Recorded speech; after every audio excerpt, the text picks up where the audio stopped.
কিছুদিন আগে পিন্টারেস্ট ঘাঁটতে ঘাঁটতে এক ধরনের ধূপদানি দেখতে পাই, আর সেটি দেখা মাত্রই ব্যাপারটা আমার এত কিউট লাগে যে না বানিয়ে আর থাকতেই পারলাম না। তো ধূপদানিকে বানানোর জন্য প্রথমে একটি প্লেট টাইপ বানিয়ে নিয়েছি, আর মেন যে জিনিসটি সেটি হলো একটি কিউট ঘর।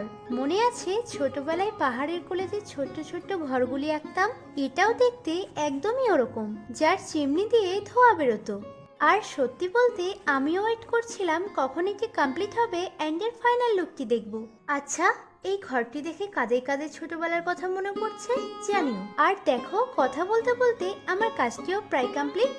তবে প্লেটটি ভীষণ ফাঁকা ফাঁকা লাগায় সবশেষে প্লেট এন্ড ঘরের ওপর ছোট্ট ছোট্ট কিছু ফুল ড্র করে দিয়েছি। আর এটি হলো ধূপদানির ফাইনাল লুক। এবার এরকম একটি ধূপ জ্বালিয়ে ঘরটি বসিয়ে দিলেই আমাদের ধূপদানিটি একদম তৈরি। তো আজকের কাজটি তোমাদের কেমন লাগলো অবশ্যই জানিও। দেখা হচ্ছে নতুন একটি ভিডিওতে।